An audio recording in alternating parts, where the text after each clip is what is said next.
ఒక ఆయన ఎప్పుడూ కూడా ఎవరైనా పెద్దలు ఏదైనా భవిష్యద్వాణి చెప్తే ఒప్పుకునేవాడు కాదు. ఓ రోజున ఊళ్ళోకి వచ్చాడు భవిష్యద్వాణి చెప్పి ఆయన.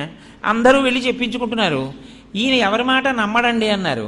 ఆయన అన్నాడు, ఆ భవిష్యద్వాణి చెప్పి ఆయన, రేపు మిట్ట మధ్యాహ్నం 12 గంటలకి నువ్వు పాయసం తింటావు అన్నాడు. వీడు అన్నాడు కాబట్టి అది అబద్ధం అవ్వాలని ఆయన ఊరు విడిచిపెట్టి అరణ్యంలోకి వెళ్ళిపోయాడు. ఇప్పుడు ఎలా తింటాను నేను పాయసం? ఈయన వెళ్ళి ఓ చెట్టు కింద కూర్చున్నాడు. 11:30 అయింది.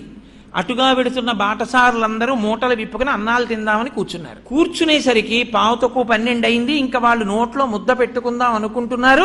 దారి దొంగలు వస్తున్నారన్నారు. వీళ్ళందరూ విప్పిన మూటలు విప్పినట్టు వదిలేసి పారిపోయారు. ఈయనొక్కడు మాత్రం, అయ్యి బాబు ఇప్పుడు పారిపోవడం ఎందుకు, మనం 12 అయిపోతోంది, మనం ఎవ్వరికంటా పనకూడదని ఆ చెట్టే ఎక్కి పైన కూర్చున్నాడు.